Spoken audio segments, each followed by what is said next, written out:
I'm Judy Vitale, and I'm here with your Read the Stars Week at Work for the week of August the 8th, 2011. Well, we did have that tumultuous week we spoke about in last week's video, and this week I'm afraid things are also going to be rather rocky. I don't want to seem like a sensationalist. I don't want to make it seem as though I'm trying to make you watch my videos and watch my website just because crazy things are happening. Crazy things really are happening up there. Difficult things that we have to get through as a person, as a worker, as a family member, and also as part of our society. So it's important to remember that as we go through this week. Let's start with Monday. We're going to kind of wake up with this great Sagittarius moon. Everybody's going to be all enthusiastic, but the problem is Mercury is still in retrograde, okay? It started off in Virgo, and now it's going into the real meat of this retrograde, which is going to be in the sign of Leo. And so it's moving into Leo on Monday, and the first thing it's going to do is make an opposition with Neptune, and that will mean everything that you think and say is going to be clouded by the asking yourself, is this right? Did I say that correctly? Did I get my facts straight? If you have to be in a position where you're delivering facts, be very, very meticulous about making sure that you've checked it over before you then propagate that information. Because if you just kind of brush through it and think that you can do it because you're a great person at calculations, guess what? You will get caught up in the Mercury retrograde. If you haven't been yet, this is a day when you're definitely going to get caught up in it. So just be very, very careful. Be very careful driving. People will also be very imaginative on the positive side. So, it depends on your position in the whole situation. But, just be aware of what's going on. On Tuesday, we talked last week about Mars triggering off the Aries axis, and we saw what happened.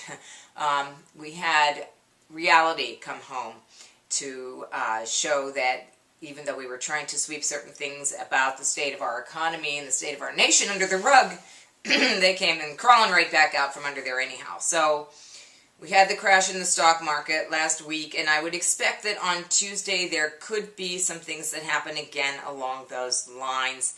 There also is a possibility of some more violent things happening, and also a lot of accidents. Personally, I even want you to be very, very careful. It's the kind of day when, if you really should use the step stool instead of standing on the folding chair to reach that binder that's way up on top of that shelf, do the step stool thing. Because if you don't, the accident proneness that's in the air is likely to cause you to have that accident. So just be very careful. Doesn't mean you have to have an accident, just means you have to be more careful. The same thing goes with the world, but, as a world consciousness, we're even more sort of asleep than we are as individuals. So, in the world, you will hear of more violent situations. I mean, I heard last week about some, and I suspect that we will be hearing some more. Syria comes to mind as one of the places in the world where there was a lot of violence. And, at the end of the week, they were advising people to leave the country and all that good stuff, while quote unquote, while there was still public transportation. Now that was from our government about Syria. I don't know, exactly what's going on there, but it does sound as though there's something that is about to happen in the Middle East, which doesn't surprise us because we talked last week about how Mercury retrograde and Uranus retrograde and all these retrogrades are going to bring everything back that was going on in the spring. Neptune as well. So, on Wednesday, we actually have a sort of decent day where we can just kind of deal with a nice moon in Capricorn and get some things done. So, if you get a little bit behind because of everything that's going on with you on Monday and Tuesday, Wednesday is your good day for working. Until about 4:34 p.m. on the East Coast at Eastern Time. So, if you have any difficulty in the evening, that would be because of the moon void, of course. It's not a good time to make decisions. It's not a good time to call meetings, and it's not a good time to make purchases. So just be aware of it, okay? Now, on Thursday, we have another kind of major configuration that's going to involve Mars again, this time with Pluto. Mars and Pluto are going to be on opposite ends of the sky. And what this basically translates to is a confrontation.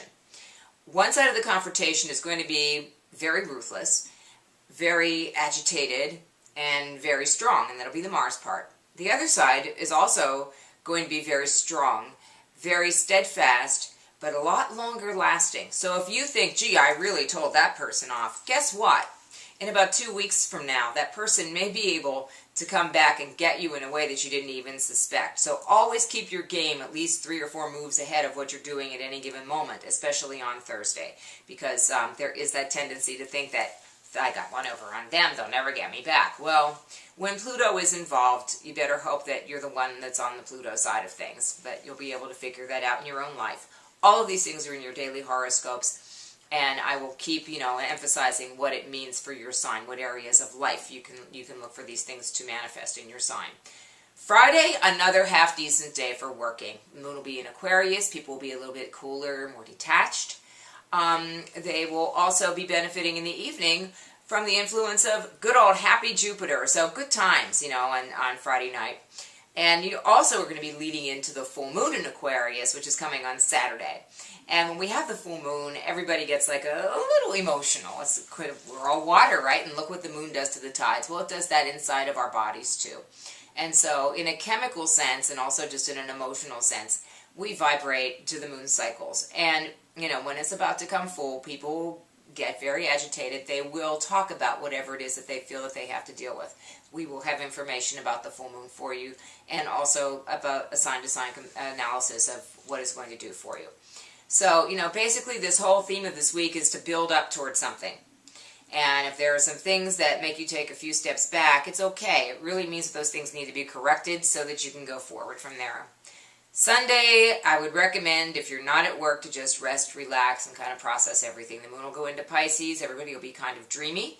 And if you are working, it's a great day to sell things that have to do with illusion. Anything from fashion and makeup and things like that to an idea or a movie or even, just items that people wouldn't necessarily think, gee, I really have to have that.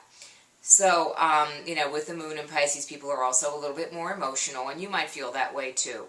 And it's okay to feel emotional. In fact, it's a good thing to feel emotional, to feel your actual reactions to the things that have been going on.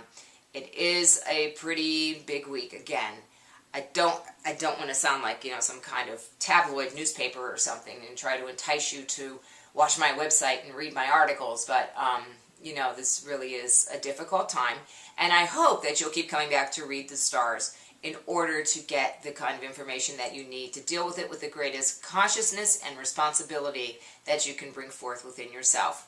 Again, I'm Judy Vitale. If you would like to reach me, you can email me at Judy, Judi, at readthestars.com.